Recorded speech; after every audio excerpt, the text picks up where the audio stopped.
بسم اللہ الرحمن الرحیم۔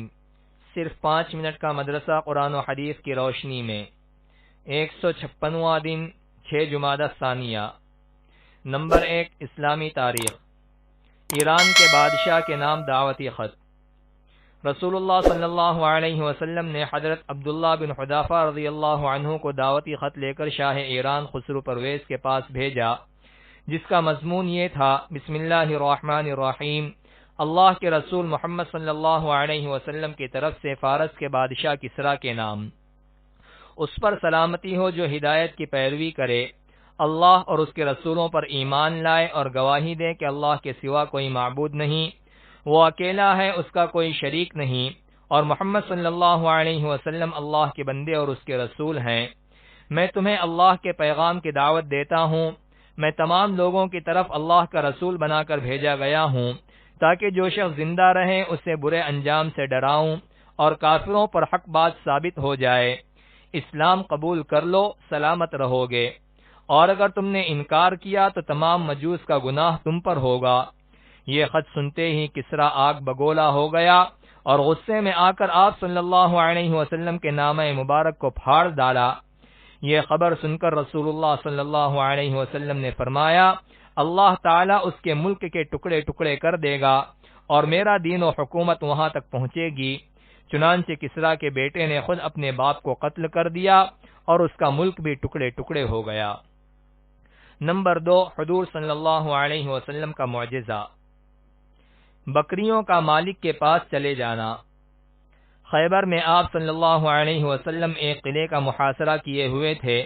اتنے میں ایک بکریاں چرانے والا آیا اور اسلام قبول کر لیا، اور پھر کہنے لگا: یا رسول اللہ، ان بکریوں کو میں کیا کروں؟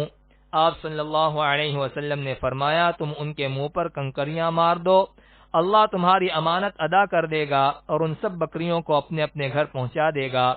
چنانچہ اس شخص نے ایسا ہی کیا تو وہ سب بکریاں اپنے اپنے گھر پہنچ گئیں۔ نمبر 3، ایک فرض کے بارے میں۔ تکبیر تحریمہ۔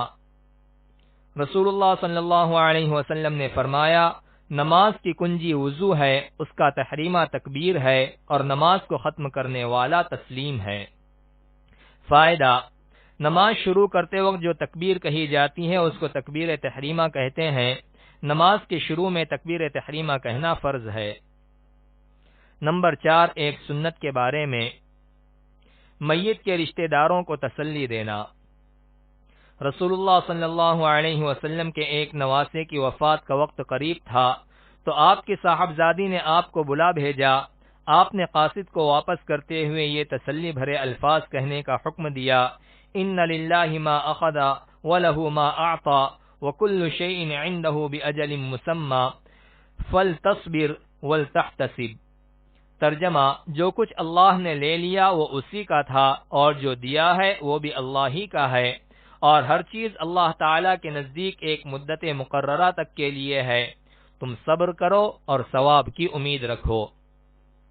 نمبر 5، ایک اہم عمل کی فضیلت۔ کلمہ توحید پڑھنے کا ثواب۔ رسول اللہ صلی اللہ علیہ وسلم نے فرمایا: جو بھی بندہ کسی وقت بھی دن میں یا رات میں لا الہ الا اللہ کہتا ہے تو اس کے نامہ اعمال سے برائیاں مٹا دی جاتی ہیں اور ان کی جگہ نیکیاں لکھ دی جاتی ہیں۔ نمبر 6، ایک گناہ کے بارے میں۔ دین کو جھٹلانا۔ قرآن میں اللہ تعالیٰ فرماتا ہے: میں نے تم کو ایک بھڑکتی ہوئی آگ سے ڈرا دیا ہے، اس میں وہی بدبخت داخل ہوگا جس نے دین کو جھٹلایا اور اس سے منہ موڑا۔ نمبر 7، دنیا کے بارے میں۔ نافرمانی اور بغاوت کا وبال۔ قرآن میں اللہ تعالیٰ فرماتا ہے: اے لوگو، تمہاری نافرمانی اور بغاوت کا وبال تم ہی پر پڑنے والا ہے۔ دنیا کی زندگی کے سامان سے تھوڑا فائدہ اٹھا لو، پھر تم کو ہماری طرف واپس آنا ہے تو ہم ان سب کاموں کی حقیقت سے تم کو آگاہ کر دیں گے جو تم کیا کرتے تھے۔ نمبر 8، آخرت کے بارے میں۔ جنت کا بازار۔ رسول اللہ صلی اللہ علیہ وسلم نے فرمایا: جنت میں ایک بازار ہے جس میں خرید و فروخت نہیں ہے، اس میں صرف مرد اور عورتوں کی صورتیں ہیں، ان کو دیکھ کر جب آدمی کسی شکل کی تمنا کرے گا کہ میں بھی اس جیسا ہوتا تو اس کی شکل ویسی ہی ہو جائے گی۔ نمبر 9، طب نبوی سے علاج۔ زکام کا فوری علاج نہ کیا جائے۔ رسول اللہ صلی اللہ علیہ وسلم نے فرمایا، ہر انسان کے سر میں جذام یعنی کوڑھ کی جوش مارنے والی ایک رگ ہوتی ہے۔ جب وہ جوش مارتی ہے تو اللہ تعالیٰ اس پر زکام مسلط کر دیتا ہے، لہذا زکام کا علاج مت کرو۔ فائدہ: حکماء حضرات بھی زکام کا فوری علاج بہتر نہیں سمجھتے، بلکہ کچھ دنوں کے بعد علاج کرنے کا مشورہ دیتے ہیں۔ نمبر 10، نبی صلی اللہ علیہ وسلم کی نصیحت۔